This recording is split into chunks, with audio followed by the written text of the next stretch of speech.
Hello, everyone. Thank you for joining us again. And we're delighted that you've been able to make the rescheduled session, and we'll be very soon starting from where we left earlier this morning.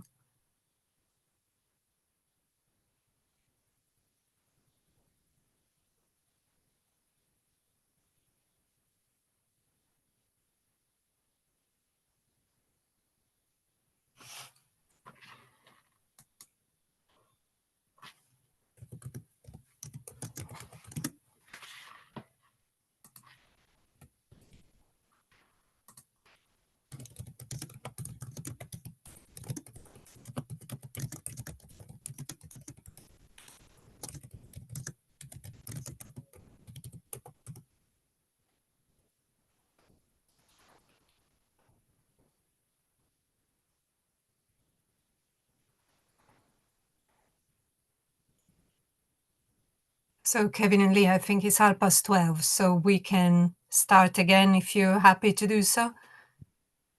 Thanks, Lauria. And thank you to everyone who's managed to sign back in. Apologies for earlier on today. There was a fire alarm in the office, which was unannounced. So unfortunately, we have to leave the building for about 45 minutes. But we're back now, and a recording of this will be made available later as well. And we've also tried to answer all of the questions that people had put in the chat when we left. So a quick overview of what we're going to be talking about today. We're going to have a look at what PIPS is, why we made it, how to engage learners in science using our digital tools, quizzes and animated videos. Leah's going to have a deep dive into the inquiry-led approach and how we can provide support for non-specialist science teachers, and how we can also provide support for later examinations as well. Before we do move on to the next slide, though, I'd like to kick off with a quick question, a quick poll. So on your screens in a second, there's going to appear a question for you, which is, what was your favourite subject when you were at school? Primary school.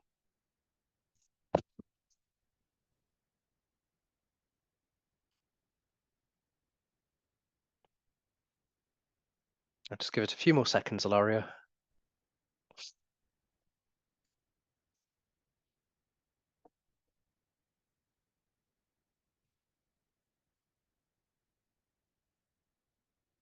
Okay, hopefully we'll have enough results in. So if we could just see the results, please.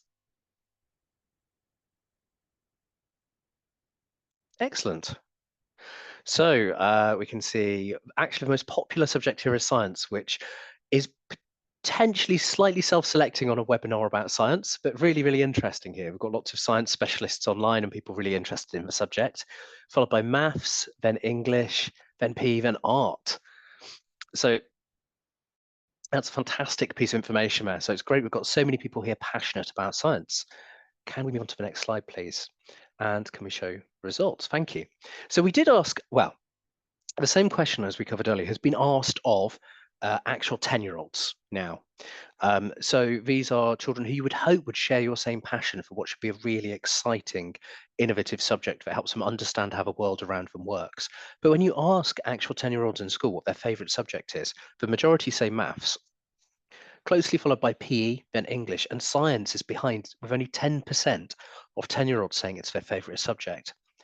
When you look at the same questionnaire, the same research results for age 6 and 7, then it's almost reversed, and you've got close to 30% of students claiming their favourite subject is science, which would be close to what you'd expect. It's a really exciting, practical, interesting, hands-on subject where you get to grips with the world and understand how things around you work. So something obviously happens in between to cause disengagement with students, so that not every child is the engaged, interested scientist we'd hope they could be.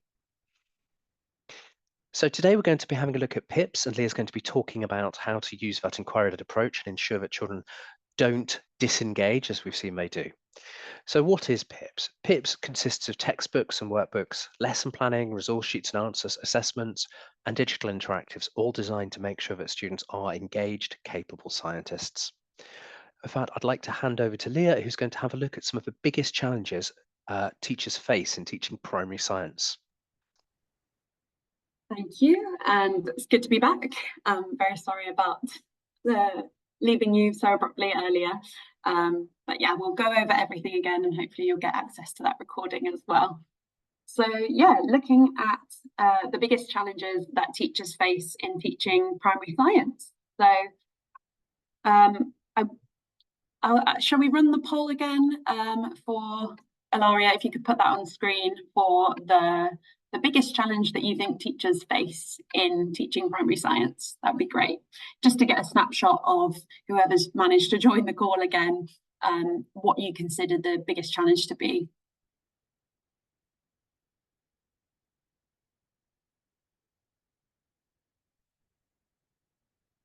There's definitely lots of overlap in these challenges as well. Okay, great. Ilaria, do you want to go through to the results? I've given everyone approximately 10 seconds. Amazing. Okay, so it's similar outcomes as to earlier. So finding all the necessary resources is coming out really high, as well as enough time to cover that content, and then making science fun again. So all about sort of finding everything that you need, finding enough time to cover the curriculum, all whilst making it a fun experience for learners. Great, so hopefully that is what PIPS aims to tackle. So we pulled out that sort of range of feedback that we've gathered from schools and teachers, and the feedback has led us to these sort of 3 key themes that we pulled out. So the first being engaging learners in science, so utilising that wide range of resources to try and engage as many learners as possible into science and engage and excite them. And the second is embedding that inquiry-led or investigative approach. And I'll dig a little more into what that approach actually is and what it means later on as well. And then the third is finding enough support for non-specialist teachers. So where there might not be a specialist science teacher at primary level, in still delivering that comprehensive curriculum, that consistent experience for all learners to prepare them for the next step in their education. So these challenges were obviously a key reason that we made PIPS, alongside some of the existing feedback that we had on our current ScienceBug International course that's been in the market for a number of years. We've got a lot of feedback around what teachers and schools really liked about ScienceBug International, and areas where they thought could be improved as well. For example, the digital experience, and also not splitting out textbooks into multiple topic books, and also fully mapping our primary science curriculum across, so making a resource that was fully tailored to international learners, built around explicitly our primary science curriculum. So all of these challenges, all of these areas went into why we actually made PIPS. So let me start with how we hope that PIPS engages learners in science. So PIPS is designed to spark curiosity. I think I mentioned earlier, it's a super colourful course. It's lots of artwork, lots of pictures, obviously all designed to sort of engage learners, but also, you know, it's the content itself where we really try and bring that engagement. So we're really making the experience really relevant to learners. So asking questions with real world examples that are really relevant to learners' own experiences. So for instance, what plants do they see on their walks to school? You know, what materials can they find inside their classroom? Making it really relevant and, you know, intriguing to their own experiences. We also have a variety of investigations. So wherever possible, you know, we're trying to provide alternate options for investigations into the same topic. So there's not just the sort of standard set of options to choose from. And we've also had our specialist STEM agency review and trial our lesson plans and activities with learners. So to make sure that they're engaging and interactive for a wide range of abilities as well. So these photos are from one such trial. They're really nice photos of learners engaging in an activity. So we provided the instructors with a lesson plan, the textbooks and workbooks to deliver a handful of complete lessons, and this was all about space and stars. for year 2. So you can see that we've got a suggested activity of making a picture of the sun there in the textbook page using shaving cream and food colouring.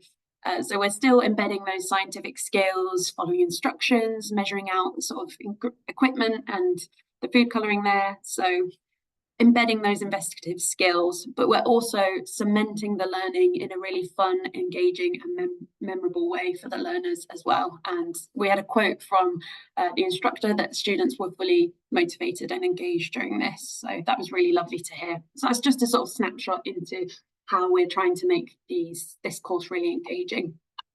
And we also have a really lovely mascot. So my favourite is on the screen there, Victor the giant tortoise. But there are 5 other mascots who go along this learning journey with the learners. They give advice along the way, they play to each other's strengths and help develop the skills and knowledge with the learner as well.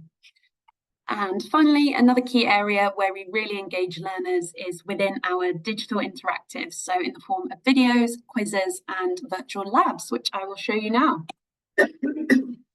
So first off, we have the quiz questions in our ebooks. So on our Active Learn Primary platform, which is where all of our sort of digital primary content is hosted, you can launch our textbooks as an ebook, and these can be used as front of class presentation tools. You can also allocate these books to learners if needed for homework or for follow-up outside of class.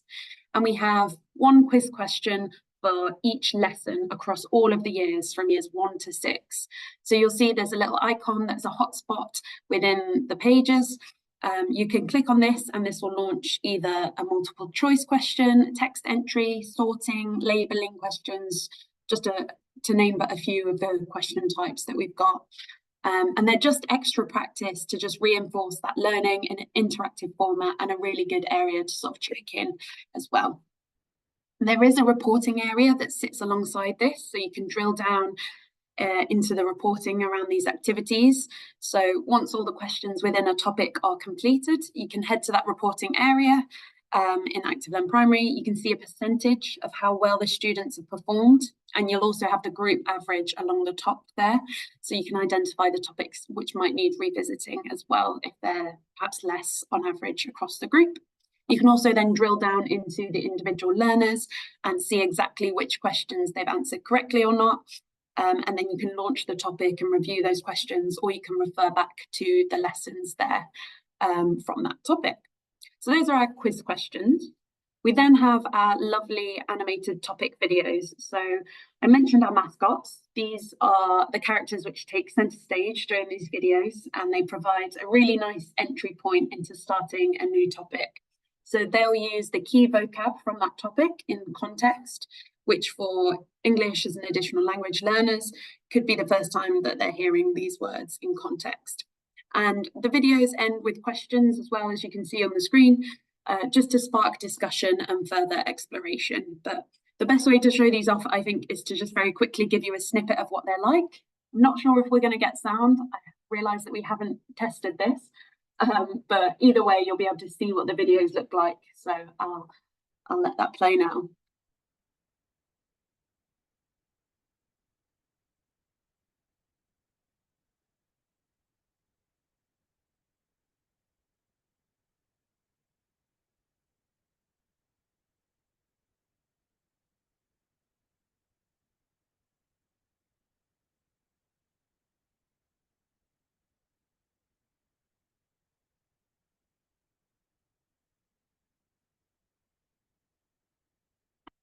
So I'm going to stop it there. I could sit and watch them all day, but just to hopefully give you a snapshot. I'm not sure if you heard the sound, but hopefully you got an idea of what they look like and what they feel like. So again, just a really nice entry into starting a new topic and kicking off those new topics. So there is a video for every new topic as you go through the course.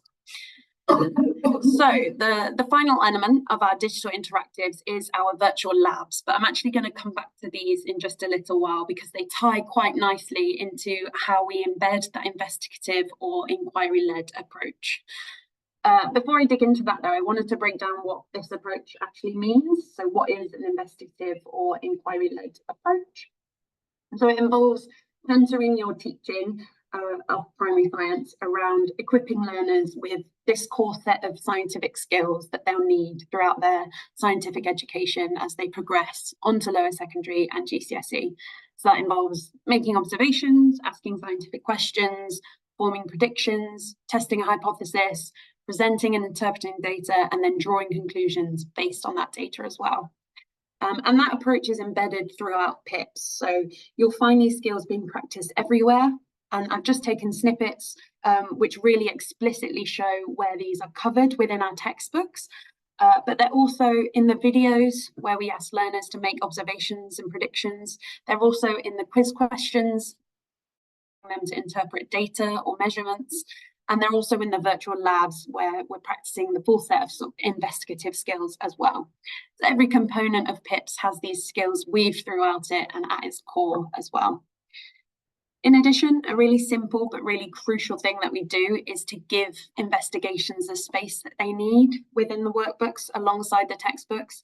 So students actually have the space to record their results, draw tables, write up each stage of their investigation to reflect back on.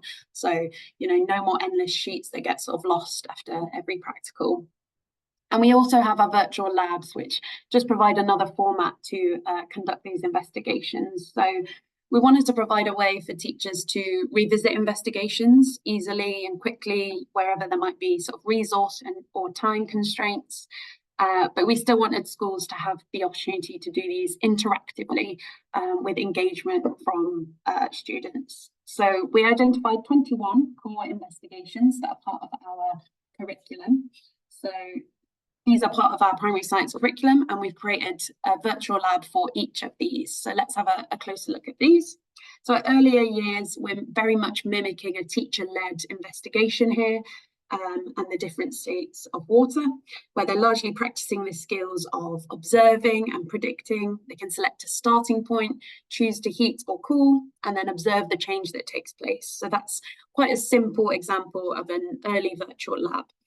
When we revisit this investigation in a later year, you can see that we're starting to add in more variables there, changing the location the water is heated or cooled in. And we can also start to add in measuring, so measuring the temperature and recording and presenting that data as well. And I really quickly wanted to show you a demonstration of what using a virtual lab looks like. So hopefully this comes across the stream okay. And you'll have to excuse my face there, I couldn't get rid of it. But this is recorded within the platform, so how our virtual lab looks like when you're in the platform. So often the format of our virtual labs is presenting an idea that students can agree or disagree with, in this case about the best safety clothing to wear at night. And then it provides a really nice context for that investigation, a real world example to sort of ground the investigation in, which is then all to do with creating a reflector. And what the best material might be to reflect light. So the lab takes you through testing each material. So you'll go through and you'll select each material and you'll be able to test that and look at the animation to see what happens and see whether each material is reflective or not. And then the lab will take you through building out a table of results as well. And then it will ask you to draw conclusions from the results as well. So you'd work through each material, you get your results gathered there, and then you can select which material you think should make it a good. That's, again, an early years sort of demonstration of what a virtual lab looks like.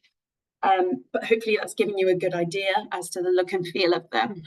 For the older year groups, we do start to include text entry where they can input their own results. So they're inputting numbers into their tables, building out their own tables there. So really mimicking practical investigations.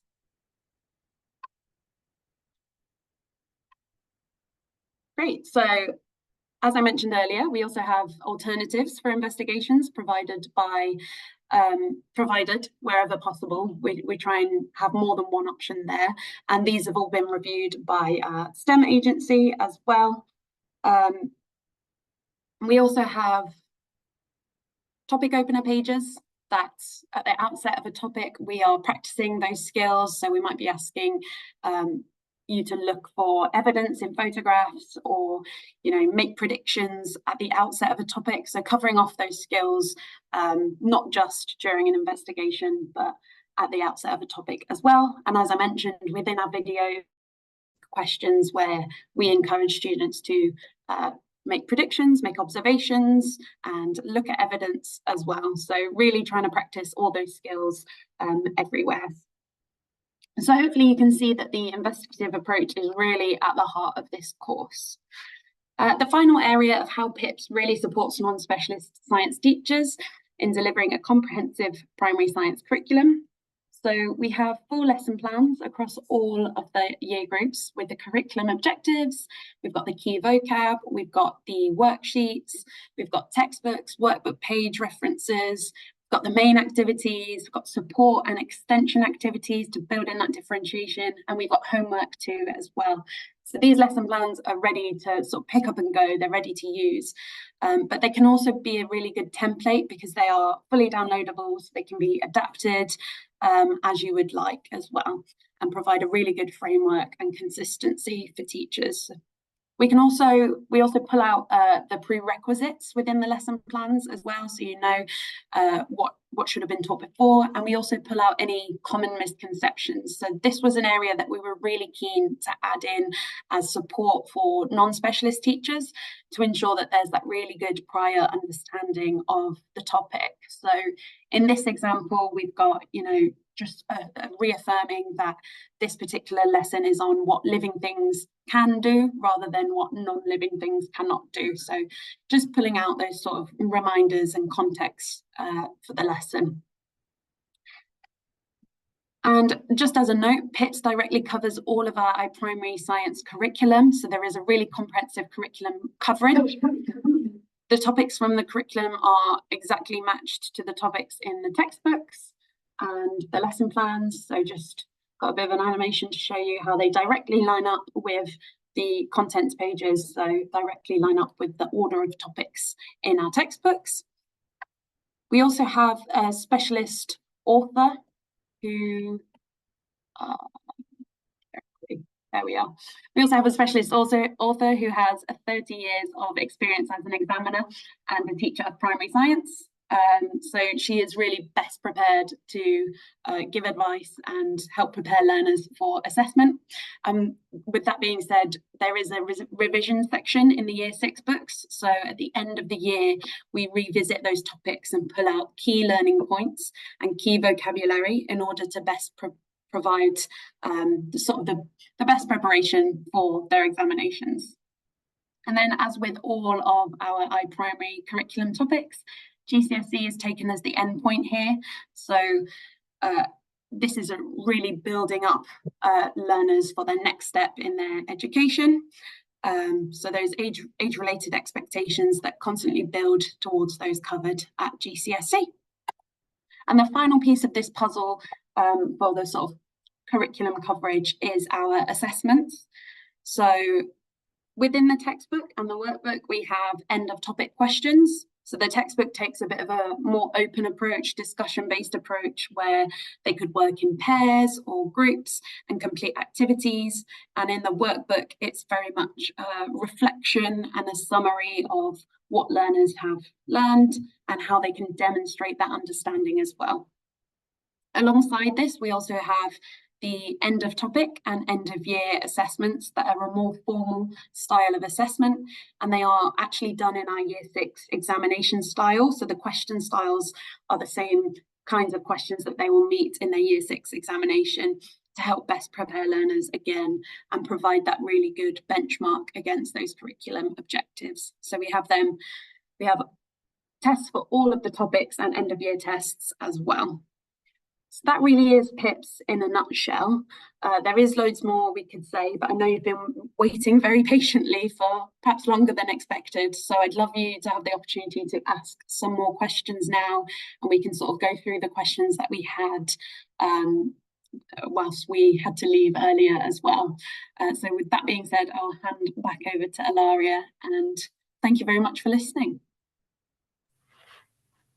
Thank you very much, Leah. And I was just about to write in the chat, if you want to pose your questions, please type them into the Q&A box, and we will pick them up now. Or, as Leah's mentioned, perhaps we could go through the questions that were posed, from this morning. There's a question in the Q&A box. So the question is from Desiana, who's asking, do the standardized test as stage on it, like easy, medium, and difficult?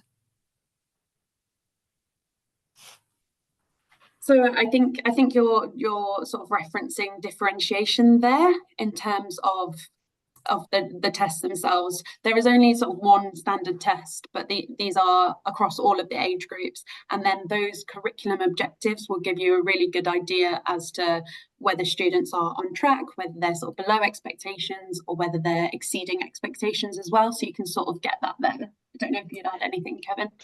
Yeah, quickly, I just say what Leah said is right. So there's differentiation within the course materials itself. When it comes to the examination, the curriculum is an age-related age-related expectations curriculum, and you're benchmarking children against a set standard required for progression to the next phase of learning and against each other. So in that case, it's a flat test, and where children appear within that those grading boundaries indicates their achievement.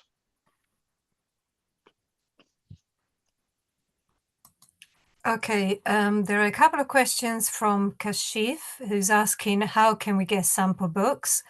You can have a look at samples from the books from the website. I will share the link to the Pearson International Primary Science page. You can also sign up to a free 60-day trial. And yes, you will get the certificate of attendance after the webinar. An anonymous attendee is asking, what is the duration of each lesson plan measured in minutes? So the lesson plans were designed to be around 45 minutes to an hour. So they're designed to be flexible because we know that not everyone has the same amount of time there for science. But yeah, they're designed to be around 45 minutes to an hour. But as I say, they can be adapted. Some lessons can be split out into multiple lessons. And again, we have the option to do some of the labs, the experiments in investigations virtually, where there might be time constraints as well. So it is quite flexible, but that 45 minutes to an hour is the benchmark. There is another question, which is about, I have been using Active Learn website for lesson plans and resources, but they do not line up with the next PIPs anymore. This might be something that we can pick up offline with you just to make sure and get an understanding of what you've been utilising. But I think you might be referring to iPrimary perhaps, and the lesson planning there. So we have updated our lesson planning on iPrimary to match up with the PIPS lesson planning. So you'll still see the older course mapped there, the science bug course, but you should also have the PIPS content there. But please do get in touch with us if you're not able to see that, and we can pick that up offline with you. I have a question from Kirsty, who's asking, are the questions used in the workbooks increasing in difficulty to demonstrate learners who are below, working towards meeting expectations and greater depth? Yeah, they definitely do. Yeah, each spread sort of goes from the simpler questions and develops to the more problem solving and critical thinking questions as you work through a topic. So they definitely do build that approach in. Yeah. Another question from an anonymous attendee, are the virtual labs available with only subscription, or do they come along with the purchasing of books? So the virtual labs are part of the teacher subscription. I think there's more detail on what is included in each subscription on our website. So if you take a look at that, we can go through that with you offline as well as to what's included in each subscription. And this is another very similar question. We have recently received, I guess, workbooks and textbooks, how we can access the digital resources. So again, that'll be dependent on the subscriptions that you've you've got access to there. So it is a separate digital subscription. So yeah, we can pick that up online and see if you should be having access to that and get you access. Another question from the anonymous attendee, are the lesson videos available for subscriptions as well? So are you referring to the topic videos there, I think, potentially? Potentially. Yeah, the animated topic videos are part of the digital subscription, yes. So they are in there as one of the resources that you can use, one of our digital interactives. Yeah. A question from the Ziana. Can you explain more about plenary in the lesson plan, please? Thank you. I might hand this one over to Kevin. Sure. Okay, so the plenary in the lesson plan tends to be towards the end of the lesson, and it's a chance to bring together the learning that's happened during that particular session, contextualize it within the broader topic. It's a final chance within the lesson as well for formative assessment, so you can see who's got things, who hasn't got things, where you need to put more work in next time, and often it can lead into the next lesson or session in that topic as well. So it's bringing the learning together, it's assessing, and it's contextualizing it within the whole topic. Thank you, Kevin. And I have a question from Mia, who's asking, how can we get the introduction of Pearson books? I'm guessing the introduction to the book. Yeah, so I think that's if you're wanting sort of free samples and looking at an example of the textbooks and looking at some of the content there, those are all on our website. I think Ilaria mentioned earlier, but yeah, we can definitely share that with you. There should be free samples there, and if you get in touch with us, we've also got more free samples that we can share as well. And a couple of questions from an anonymous attendee. Can I know what alternative websites to use for volunteer teaching? Ooh. I'm not too sure what is meant there for volunteer teaching. If you can clarify your question, that would be great. And another question from the same attendee. Is it possible to allocate worksheets to students? So the worksheets are downloadable. They're designed to be sort of front of class or printed out and given out to students in class. So they're not allocatable currently within the platform. This is something that we could look at potentially if there's enough sort of feedback around this, but not currently, they're not. A question from Priya. The PowerMaths has interactive games which can be allocated, targeting the support, core and deepen groups. Does PIPS have any such interactive games that we can track the progress of students? I think this possibly was a question from this morning, if I remember well. Yeah, so it's perhaps not in the same way that PowerMaths has the interactive games, but as I mentioned, we've got those sort of those quiz questions that are launched from the ebooks that track the progress, and you can see whether they've got them right or not.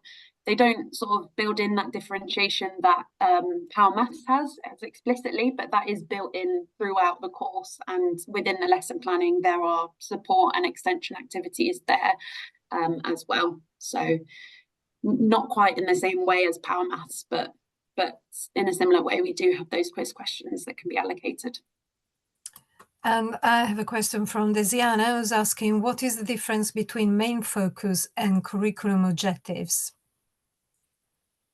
So I think the main focus there is just breaking it down into sort of a friendlier approach for teachers there. The curriculum objectives are the exact curriculum coverage that is covered off and that map over to the iPrimary Science curriculum. And then the main focus is just the main focus of the lesson. I don't know if you would describe that in a different way. Similar, I think. So the curriculum objective might be a more complicated thing that requires a couple of lessons to cover. The main focus is what you're doing in that particular lesson in a way that the child will definitely understand. Yeah, so you might cover more than one curriculum objective over a series of lessons, but there will be a separate main focus across each lesson. I have a question from Priya, who's asking, is there any way or ways to track progress of students? And if the progress sheets can be downloaded? So I think you're referring to the assessments there potentially. So the tests can all be downloaded and sort of carried out with students in class. That's a good way of sort of tracking progress against the curriculum objectives. And then we've got that inbuilt tracking of the quiz questions as well in the platform available.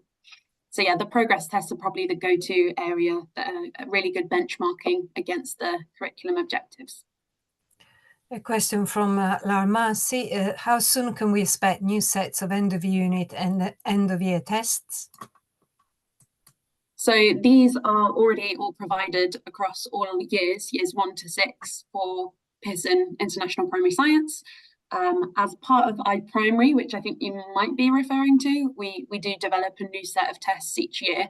But as part of PIPS, there's an integral set of tests that are already there, already ready to be used.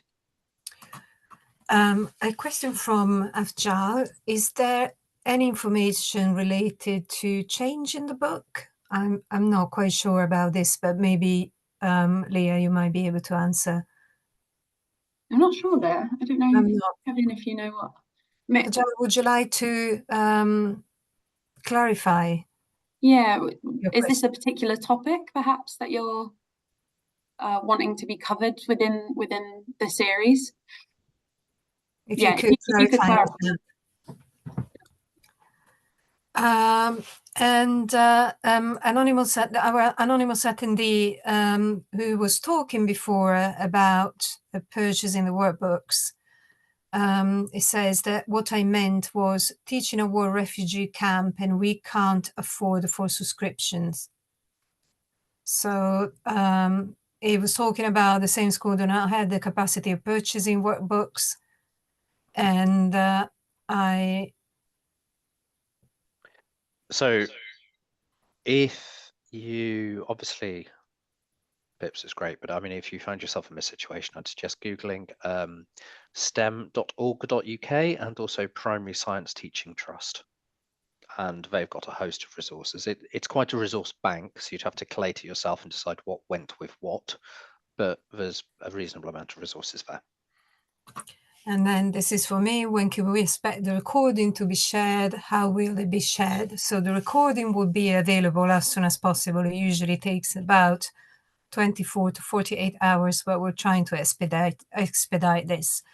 We will send you an email with a link to the recording. The recording is usually hosted on our website. It's also hosted on our YouTube channel. We send you an email with a link to our website where you will be able to find the recording. So as soon as possible, that's our goal. And a question from Desiana. Some countries using rubric to assess the student activities, same with ours. How can we use rubrics like we got from Google to access the activity that written main activity? Kevin, can you read the question in chat? Can you see the question? Yeah, so to some countries using rubric to assess the students' activities, same with us here. Can we use rubrics like we got from Google to access the activities written in the main lesson plan? Possibly assess the activities written in the main activities. So please correct me if I'm wrong here, but I think, is this asking how we would assess non-assessed activities?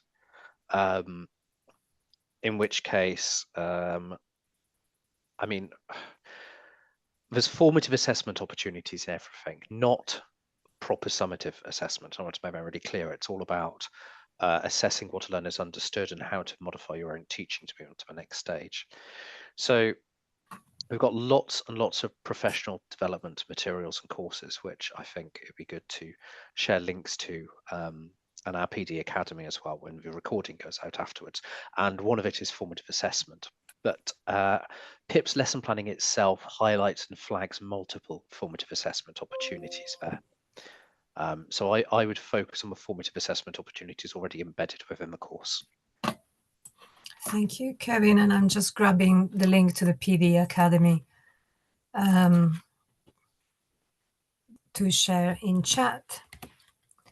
And another question, in iPrimary resources, we can see many sets of test questions, but in PIPS, we only see limited test questions. So can we expect more questions set in PIPS?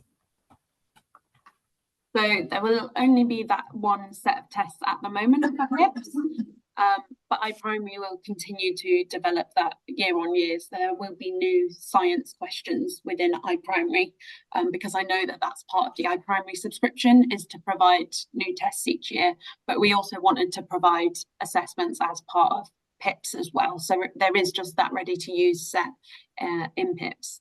Currently there's no plans to add to that at the moment, but the ones that you have in iPrimary could also be used alongside PIPS as well. So it's the perfect sort of match across. So yeah, definitely utilize those iPrimary science tests as well. Thank you, Leah. A question from Moniane. How can we access resources online? Because in my case, it takes long to find them. So this is a good question. Is this particularly around Active Learn primary navigation, perhaps? So we do have a training available as well, which will dive into sort of how to navigate and how to locate resources. So I think we can also jump on a call with you and give you a demo as to that as well, and go through how to locate those resources in the easiest way. The platform itself is really amazing, but there is just so much on there that I understand it can be quite difficult to find the resources that you need. But there are little sort of shortcuts that you can take to get to where you need to be within there. So yeah, just get in touch with us and we'd be happy to sort of jump on a call with you and give you a demo. Thank you, Leah. Another question from Afjal. If students follow the previous book, then will they be able to answer the questions in iPrimary, or they have to follow this new book for iPrimary test? So the iPrimary tests themselves are still assessed against the same curriculum and the same specification if you're looking at the external objectives. So if they worked before, they'll work now. What I will say is Pearson International Primary Science is written specifically for this curriculum. It's not mapped from another curriculum, and it's also written specifically for the international learner. So you don't have to use the new course, but it is better if you're doing the iPrimary tests or the external examination as well. It's more close. Well, it is exactly the same curriculum. So to go back to the previous question from Moniane, I think it was meant it takes long to get textbooks, looking for resources online. How can I access resources online, as it takes, in my case, it takes longer? Oh, I see. So in terms of print textbooks to receive. So obviously PIPS, you can get the full sort of digital subscription, which gives you access to the textbooks digitally and the workbooks digitally as well. So I'd probably recommend the digital subscription in that case. So you've got all of that content immediately available.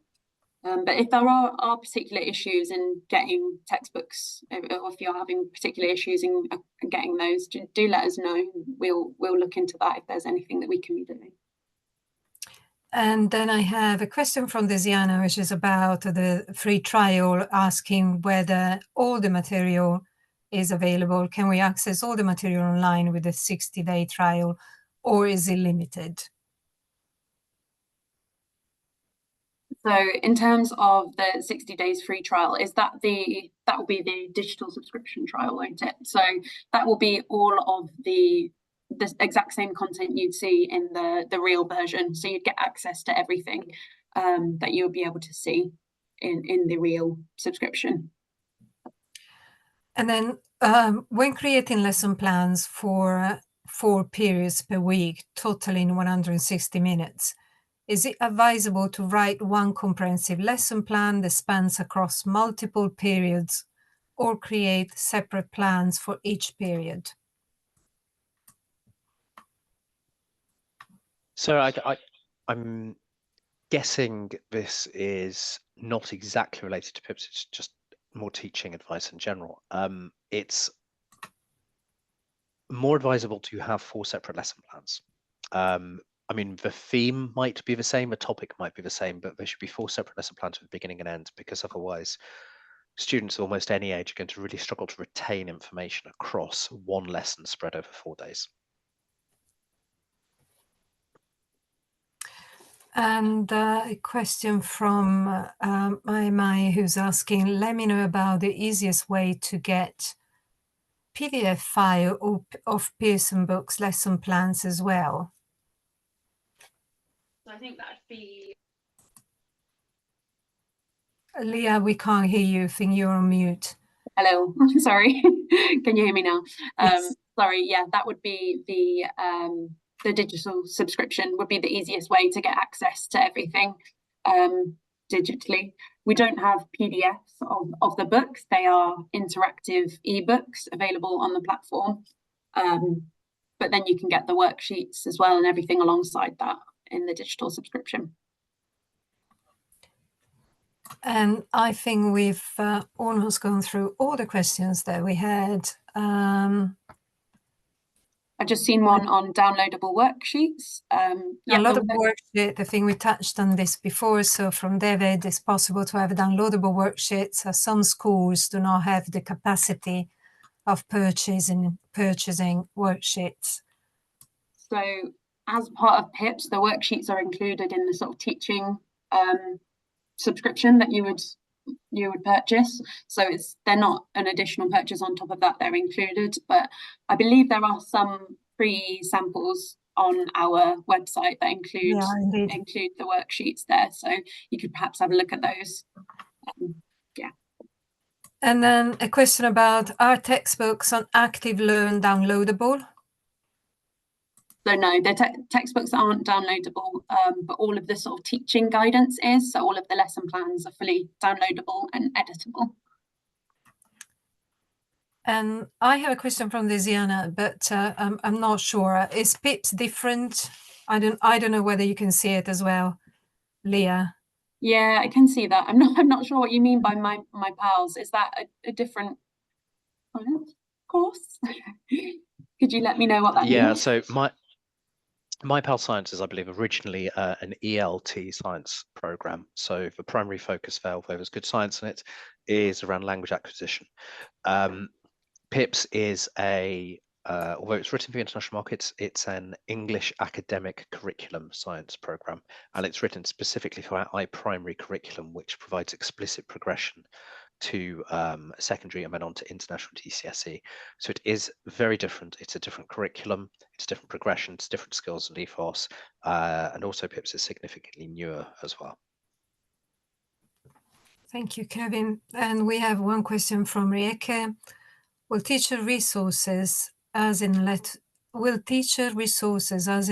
plans, worksheet answers, or experiment guidance be provided, or should we subscribe?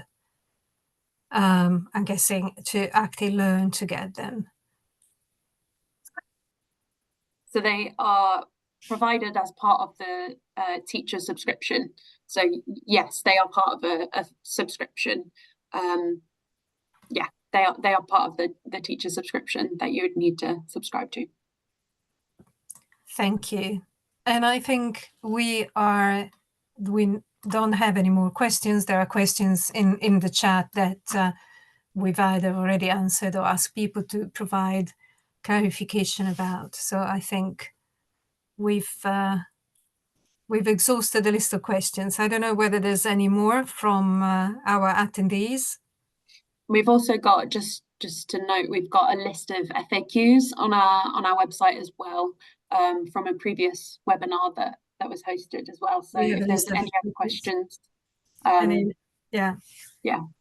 And also we will probably publish the FAQs from this webinar on the website very shortly again. Another question just come in, and it's about, are students allowed to use correction pens in achievement exams? So in terms of the assessments that are provided as part of PIPS, these are just sort of guided by the teacher. So as per your guidance, in terms of the achievement tests that are Pearson Ed Excel, are they allowed to use correction pens, Kevin? During the actual examinations, I believe. I'm going to confess I don't actually know. So the guidance around what is and isn't allowed on those examinations comes out with them. It's available on the website right now, so it's worth having a look at the specification. I've not heard of correction pens being banned, though, in these kind of examinations. Clearly a very good question, because we're not entirely sure of the answer. So yeah, we can look into that, but there should be guidance on that. Shaturu is asking, is there a hard copy of the teaching guide and are expected answers available for purchase?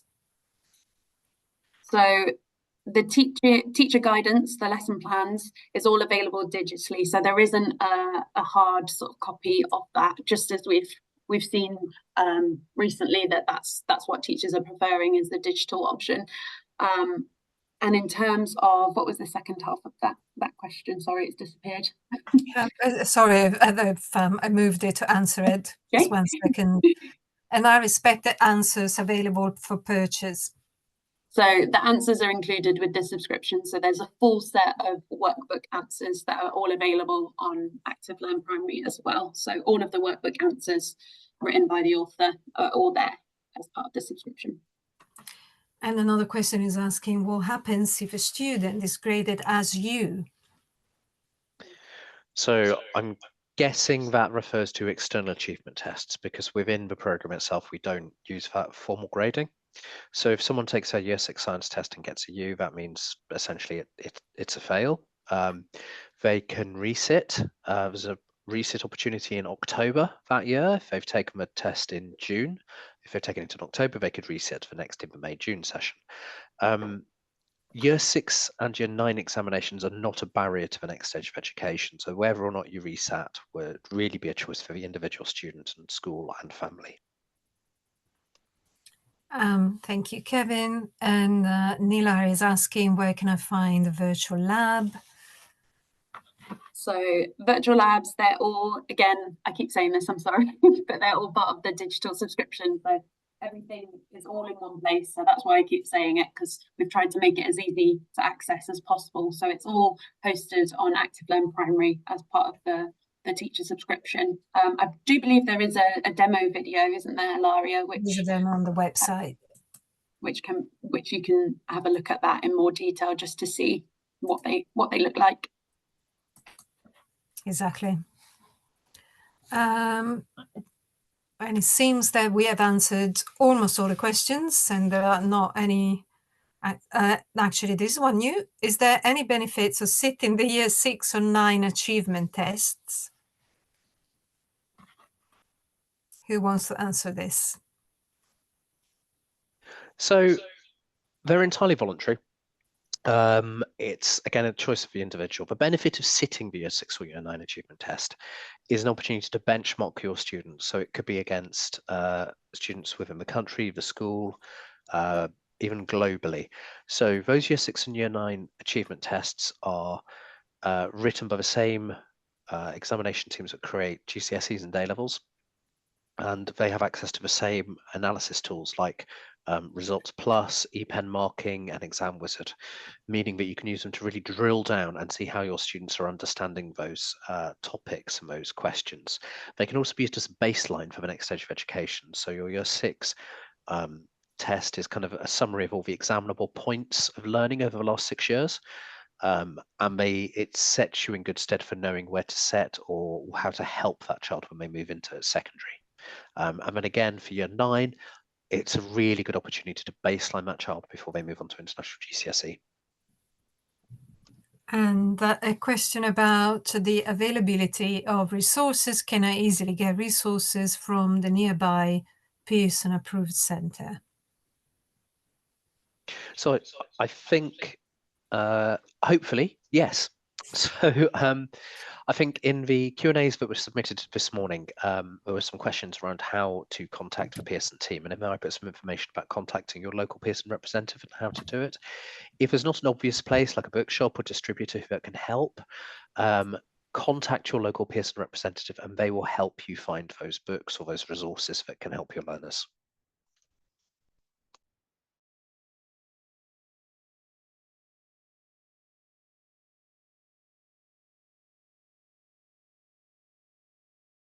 And then a new question that says, if an international GCSE student fails in one subject, does it mean he has to wait until he's clear to get into A level? That's a centre decision. So individual centres will have, or schools will have their own criteria for moving on to international A level. It might be a certain number of GCSEs or certain grades in certain subjects. So that really is a centre by centre question, I'm afraid.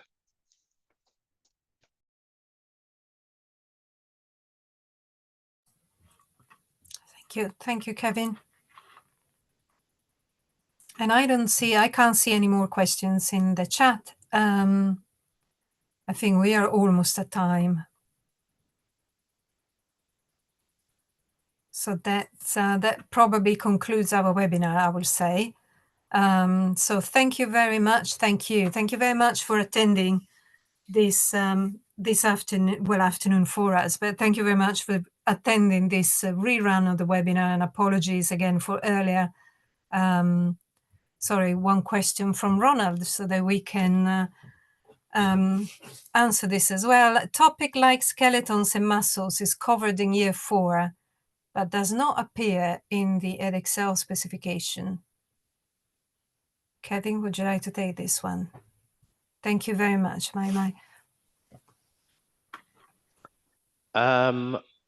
I don't know the Edexcel specification off by heart. So, I mean, one of the things I would say is that things around like our bodies, plants or sound, or all of these topics are taught in a spiral curriculum.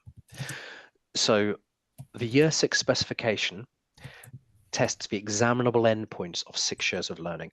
It doesn't necessarily test every single individual piece of knowledge or skill learnt over the 6 years. It's the endpoints. There's a huge body of evidence showing that teaching a broad and balanced curriculum over 6 years, rather than teaching purely to a specification, actually causes learning to stick far more effectively. And one of the points of the webinar as well, causes learners to be more engaged and have a deeper understanding of their material as well.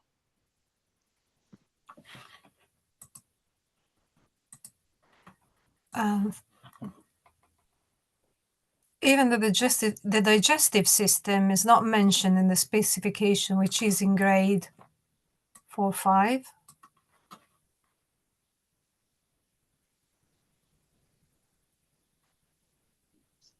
Okay, I think that's the same answer again. So the things around the body and development and sound and all of these topics, they're taught in a spiral way. So that knowledge builds upon itself, and then the specification is just a selection of examinable points at the end of it. So it's important to teach that broad and balanced curriculum over the course of 6 years so that children have that deep, solid understanding of concepts later on. I will just say as well for that I believe the circulatory system is in the specification. So I know that PIPS looks at various systems, and so it's sort of building in those skills and how we look at the body in terms of systems as well. So I think it's just building up that sort of wider context to understand that as they meet that.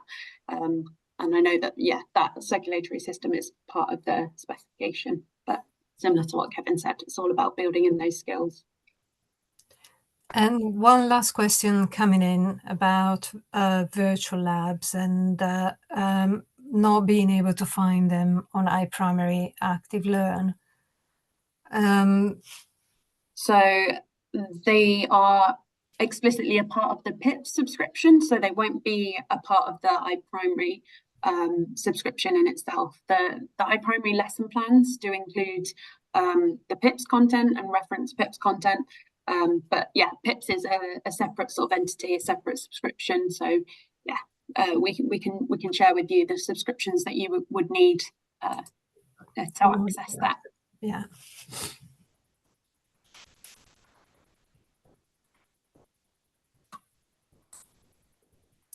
So I think we are now at time. So I think this concludes our webinar for today.